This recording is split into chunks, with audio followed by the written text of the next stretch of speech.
भाइयों और बहनों,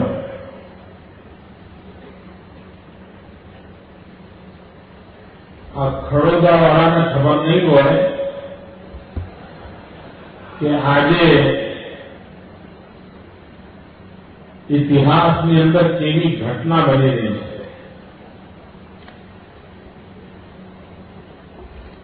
ભૂતકાળમાં સાબરકાંઠા જિલ્લાના લોકોને ખબર નહીં હોય કે મોડાસા તાલુકામાં ખડોદા નામનું કોઈ ગામડું આવેલું છે. આજના આ ઉદ્ઘાટન પછી માત્ર સાબરકાંઠા જિલ્લો નહીં, માત્ર ગુજરાત નહીં, માત્ર હિન્દુસ્તાન નહીં, પરંતુ સમગ્ર વિશ્વના ઉર્જાના નકશા પર ખડોદાનું નામ ચમકતું થઈ ગયું.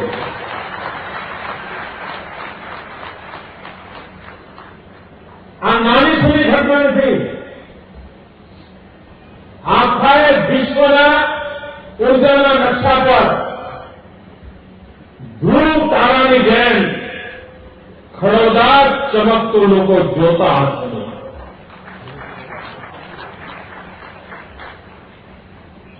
એટલે સૌથી પહેલા હું આ ગામના આગેવાનોને, આ ગામના ખેડૂતોને, આ ગામના સરપંચશ્રીને, પંચાયતના સભ્યોને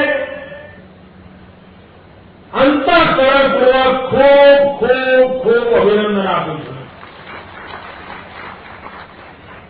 નહીં તો ઘણીવાર ગામમાં 1-2 એકર ચોગર હોય ને, ખબર પડે છે ને, ગામમાં 1-2 એકર ચોગર હોય તો સાહેબ ગામનું ભલું જ ના થવાનું. ગામમાં કોઈ સારી વાત આપવા જ ના દે.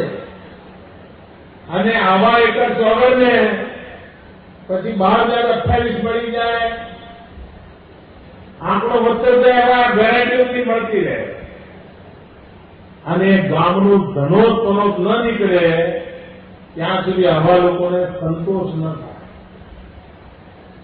આ ગામ ભાગ્યશાળી છે કે આવા બધા ગ્રહણોથી મુક્ત છે અને એના કારણે આજે આટલો મોટો અવસર આપણા ગામના પાદરે ઉજવાઈ રહ્યો છે.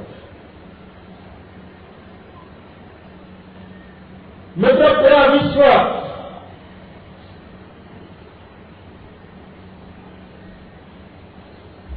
संकट की घड़ी से गुजर रहा है. दुनिया चिंतित है, मानव जात चिंतित है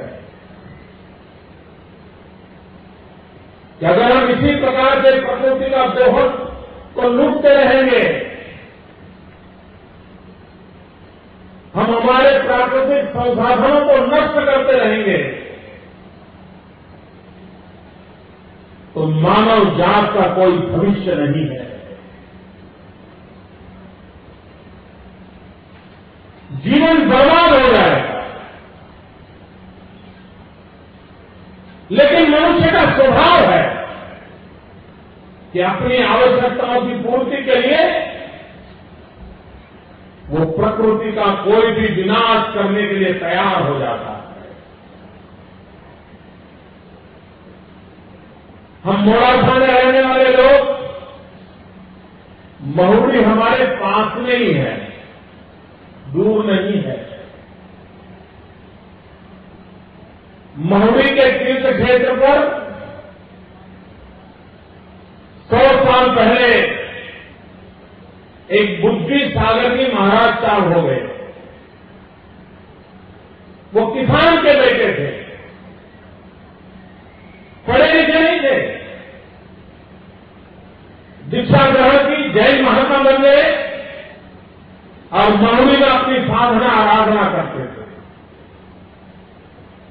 आप लोग महुरी जाओगे तो उन्होंने 100 साल पहले क्या कहा था वो वहां लिखा हुआ है. पहले बुद्धिसागर जी महाराज ने कहा था, एक दिन ऐसा आएगा जब पानी किराने की दुकान पर बिकता होगा।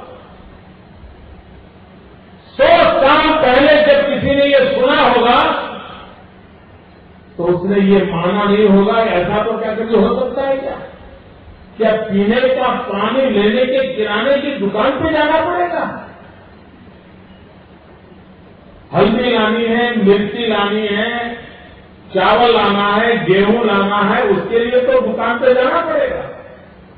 लेकिन क्या पानी के लिए जाना पड़ेगा? 100 साल पहले जिसने ये सुना होगा उसको उस महाराज जी के पर हंसी आई होगी, मजाक सुनी होगी। लेकिन आज हम देख रहे हैं कि पीने का पानी बिस्लेरी की बोतल में किराने की दुकान पर बिक रहा है और हम लोग खरीद करके पानी पी रहे हैं। ये नौबत क्यों आई? क्योंकि हमने जो पानी की रक्षा करनी चाहिए थी, पानी बचाना चाहिए था, नहीं बचाया। आज इतना भी जो हमें उपलब्ध हो रहा है, अच्छी हवा मिल रही है, अच्छा पानी मिल रहा है, तो उसका कारण हमारे पूर्वजों ने हमारे लिए ये सब सुरक्षित रखा था और हमारे लिए छोड़ करके गए, इसलिए हमें मिला है। अगर हम अपनी भावी पीढ़ी के लिए इन संसाधनों को सुरक्षित नहीं रखेंगे तो भावी पीढ़ी का क्या होगा? मित्रों, ये ऐसी सरकार है गांधीनगर में जो वर्तमान पीढ़ी की तो चिंता करती है, लेकिन हम आने वाली पीढ़ियों की भी चिंता करते हैं। आज जो यहां 170 करोड़ रुपया लगा है वो आपके लिए नहीं है, आपके पोते पोते के पोते वो सुख से जिंदगी जिए, इसलिए हम पैसे लगा रहे हैं। आपकी आने वाली पीढ़ी सुख चैन की जिंदगी जी सके, इसलिए ये सरकार योजनाएं बनाती है, खर्च करती है। मित्रों, आज ये 8 महीने के भीतर भीतर तैयार हुआ 5 मेगावाट का सोलर पावर प्लांट हम देश को समर्पित कर रहे हैं, लेकिन साथ साथ हम इस देश की भावी पीढ़ी को भी समर्पित कर रहे हैं। ये हिंदुस्तान का सबसे बड़ा सोलर पावर प्लांट है, हिंदुस्तान का सबसे बड़ा, और आने वाले 100 दिन के अंदर और भी काम जो तेजी से चल रहा है उसके कारण इसकी कैपेसिटी डबल हो जाएगी 100 दिन के बाद। काम तेजी से चल रहा है और ये हिंदुस्तान का सबसे बड़ा प्लांट आज हम देश को समर्पित कर रहे हैं। ये vibrant Gujarat global investor summit 2009 में एनुअल हुआ और आज 2011 में हम बिजली दे रहे हैं।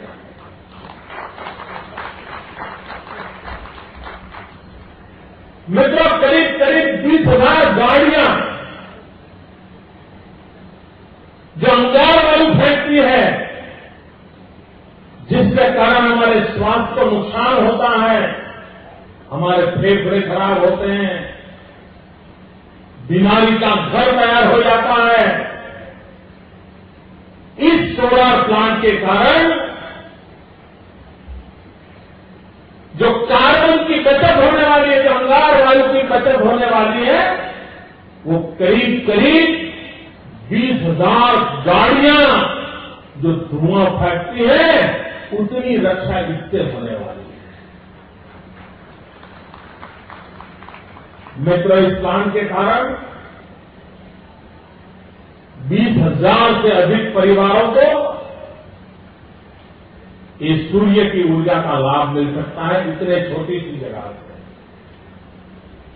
और आने वाले दिनों में इसी वर्ष में हम 3 अंक को पार करना चाहते हैं।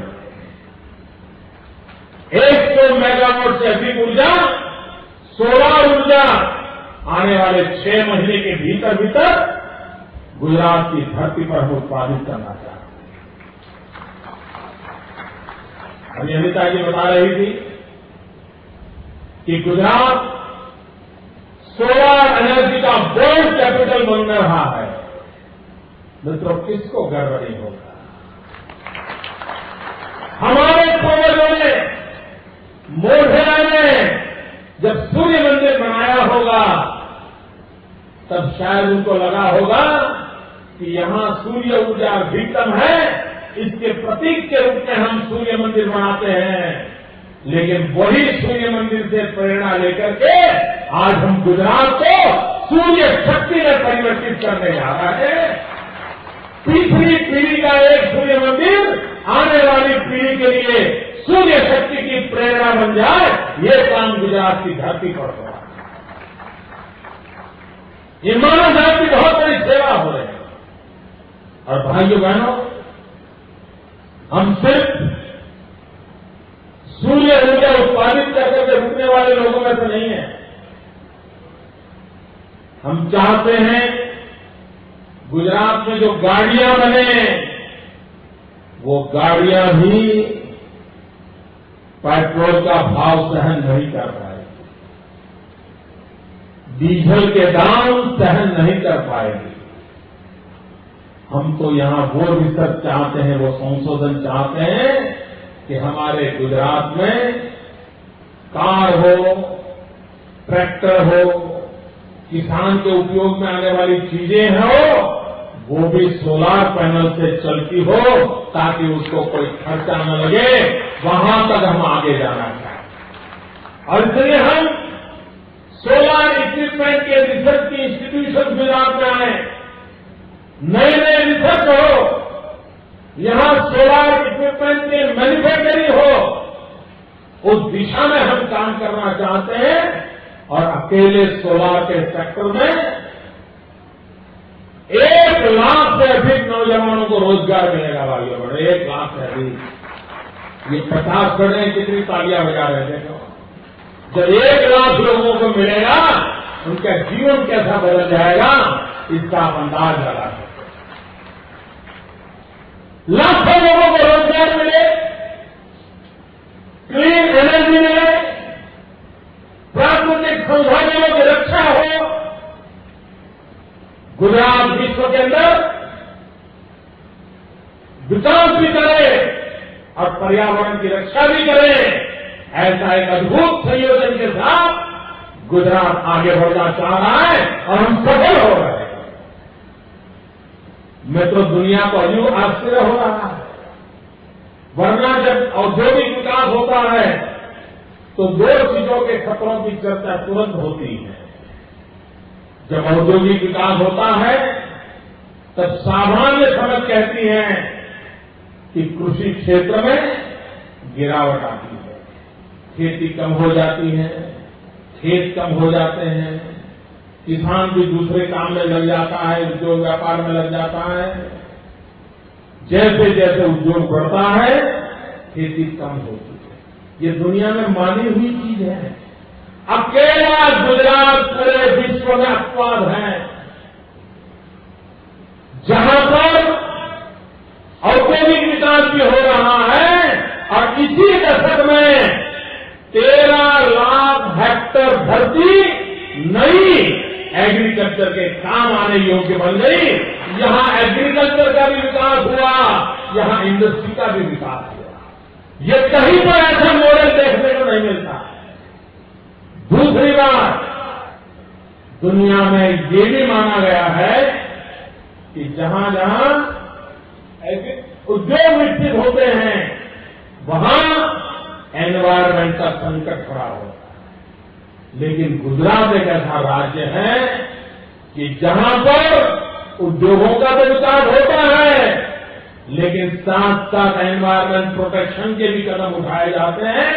और उसका परिणाम ये है कि पिछले 3 साल से लगातार पूरा हिंदुस्तान कार्बन क्रेडिट में जो इनकम करता है उसकी 50% इनकम, 50% आय अकेला गुजरात कमाता है, बाकी 50% में पूरा हिंदुस्तान ले रहा है। यानी औद्योगिक विकास हो फिर भी पर्यावरण की रक्षा हो, औद्योगिक विकास हो उसके बावजूद भी कृषि का विकास हो, ऐसा एक शहर, गांव, गरीब, अमीर सबकी चिंता करने वाला विकास का मॉडल लेकर के गुजरात आगे बढ़ रहा है। भाइयों बहनों, सोलार एनर्जी के क्षेत्र में गुजरात पहला राज्य था जो अपनी पॉलिसी लेकर के आया। भारत सरकार भी सोलार एनर्जी को प्रमोट करने के लिए कोशिश कर रही है, लेकिन उनकी कोशिश उनके दफ्तर से भी बाहर नहीं निकली है। फाइलों में फंसे पड़े हैं। देखिए, जो अब तक मैंने किया ना, ये मीडिया वालों का इंटरेस्ट नहीं था। जैसे ये शुरू किया सब खड़े हो गए, रेडी हो गए। इतना अच्छा अच्छा विकास की बात बता रहा हूं, ये कल टीवी पर आपको नहीं दिखाई देगा। अब जो बोलूंगा दिखाई देगा।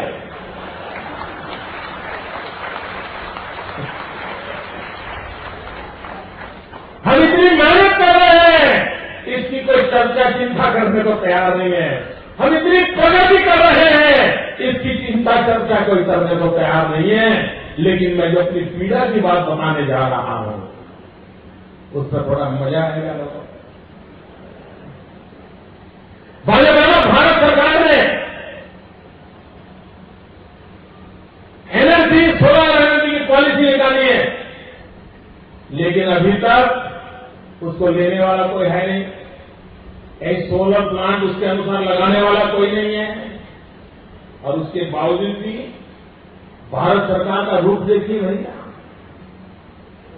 बड़ी सामान्य समझ है कि सोलर प्लांट कहां लगना चाहिए। कहां लगना चाहिए? जहां पर सूरज ज्यादा तपता हो वहीं पर लगना चाहिए। ये सब समझ है ना इतनी भैया। अगर सूरज ही नहीं है तो सोलर प्लांट लगा के क्या करोगे? और कम गर्मी वाला माहौल है तो सोलर प्लांट लगा के क्या करोगे? और पूरा हिंदुस्तान मानता है, दुनिया मानती है, विज्ञान मानता है कि हिंदुस्तान में गुजरात और राजस्थान 2 राज्य ऐसे हैं कि जहां सूरज लंबे समय तक प्रकाश देता है, लंबे समय तक गर्मी देता है, लंबे अरसे तक देता है। ज्यादा से ज्यादा सूर्य ऊर्जा अगर कहीं है हिंदुस्तान में तो गुजरात और राजस्थान में। और इसलिए अगर सोलर प्लांट लगाने हैं तो अच्छे से अच्छी जगह यहीं पर है। और इसलिए जो सोलर प्लांट लगाना चाहता है उसको जब भारत सरकार कहती है बताओ कहां लगाओगे, तो स्वाभाविक रूप से वो लिखता है गुजरात में लगाएंगे। और मेरी जानकारी है कि जैसे ही गुजरात का नाम आता है, दिल्ली में पता नहीं कौन ऐसे लोग बैठे हैं जो उसको सूचना देते हैं कि कहीं पर भी सोलर पावर प्लांट लगाना है तो लगाओ, गुजरात का नाम मत लो। गुजरात में लगाओगे तो ये दिल्ली की सरकार तुम्हें कोई मदद नहीं करेगी, तुम जानो तुम्हारा काम जाने। क्यों भाई? ये अन्याय क्यों गुजरात के साथ? सारी दुनिया जानती है यहां सोलर पावर है, तो सोलर पावर का उपयोग क्यों नहीं होना चाहिए? लेकिन नहीं होने देते। अभी 800 मेगावाट बिजली बनाने के लिए उन्होंने लोगों को परिपत्र दिया, पत्र दिया, एश्योरेंस दिया लेकिन ये देखा कि 800 मेगावाट जो दे रहे हैं वो कहीं गुजरात की ओर खिसक न जाए, और इसलिए गुजरात को 800 में से सिर्फ 20 मेगावाट। हिंदुस्तान का सबसे बड़ा प्लांट बनाने वाला है गुजरात, हिंदुस्तान में सबसे ज्यादा सोलर पार्क बनाने वाला गुजरात, दुनिया में सबसे ज्यादा सोलर एनर्जी पैदा करने वाला गुजरात। लेकिन भारत सरकार के हाथों में गुजरात पता नहीं अपनी जगह नहीं बना पा रहा। सिर्फ 20 मेगावाट गुजरात को, बाकी 800 मेगावाट पूरे हिंदुस्तान को बांटना, क्या ये गुजरात के फायदा में नहीं है? और लोग अभी तक कुछ किया भी नहीं है, काबिज पड़े हैं जैसे के वैसे। हम कर रहे हैं, लेकिन उनको चिंता है कहीं गुजरात आगे निकल जाए तो। ये दिल्ली वालों को समझ नहीं है क्या, इतनी कोशिशों के बाद भी क्या आप हमें रोक पाए हो क्या? क्या गुजरात के विकास को रोक पाए हो क्या? नहीं रोक पाएंगे। ये दिल्ली की सल्तनत कान खोल करके सुन ले, ये गुजरात के 6 करोड़ लोगों ने तय करके रखा है कि हम रुकने वाले नहीं हैं, हम विकास की यात्रा में आगे बढ़ने वाले हैं, हम विकास करते रहने वाले हैं। कोई मेरा करें, गुजरात की विकास यात्रा रुकने वाली नहीं है। यह अन्याय है, ये गुजरात के साथ अत्याचार है, और फिर हो जाएंगे बाकी जगह से। मित्र ऐसा हर बात में हुआ है। उनको एक 4000 मेगावाट का पावर प्लांट लगाना था भारत सरकार को, और उन्होंने तय किया, मीटिंग हुई, मीटिंग में बात आई गुजरात में करेंगे, तो दिल्ली में बैठे हुए बादशाहों ने कह दिया गुजरात का नाम मत लो। उन्होंने 10 राज्यों में चक्कर काटा, 10 राज्यों में गए, हर सरकार से बात की, हम ये करना चाहते हैं, पैसे भारत सरकार लगाएगी। मित्रों, कोई सरकार उनका काम नहीं कर पाई, न कागज पर भी योजना नहीं बना पाई। 2 साल उनके खराब हो गए, कभी कुछ नहीं हुआ। फिर आखिर में मेरे पास आए, बोले मोदी जी हमने 4000 मेगावाट का मेगा पावर प्लांट घोषित तो कर दिया है, 10 राज्यों में जाके आ गए, लेकिन हमारा कुछ बनता नहीं है। रो रहे थे। मैंने कहा चिंता मत कीजिए, 10 जगह पे जाके आए हो ना, आइए। भाइयों बहनों, मैंने उनको मदद की, गुजरात की धरती पर जगह दी, और आज 4000 मेगावाट का पावर प्लांट तैयार होने की तैयारी में आखिरी अंतर तक पहुंच चुका है।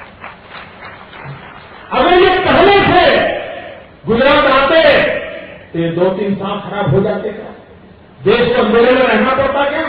लेकिन नहीं, थक हार करके फिर गुजरात की ओर आते। छाती में लगता है तो चारा नहीं है, चलो भाई गुजरात चले। तो पहले से आओ भाई, रोते रोते क्यों आते हो? हंसते हंसते आओ जरा, हम आपकी मदद कर रहे हैं, हम देश के विकास के लिए काम कर रहे हैं। योजना भारत सरकार की होगी, उसके बाद भी उसको मदद करना, ये देश की भलाई का काम हो तो गुजरात कभी पीछे नहीं रहता। लेकिन उनको कौन समझाए? और वो तो ऐसे फंसे पड़े हैं कि उनको इन कामों की फुर्सत ही नहीं बची है। देश कहां जाए उसकी चिंता नहीं है। भाइयों बहनों, ये सोलर पावर प्लांट मोरासा तहसील के लिए विकास की एक नई दिशा खोलने वाला बन चुका है। मैं साबरकांठा को, मोरासा को और खरोला को बहुत बहुत बधाई देता हूं। और आइए हम प्रकृति की रक्षा करें, हम प्रकृति को प्रेम करें, और हम आने वाली पीढ़ी के लिए कुछ छोड़ करके जाएं, ये मानवता का काम करें। इसी एक अपेक्षा के साथ आप सबको बहुत बहुत शुभकामनाएं। जय जय गरीब गुजरात।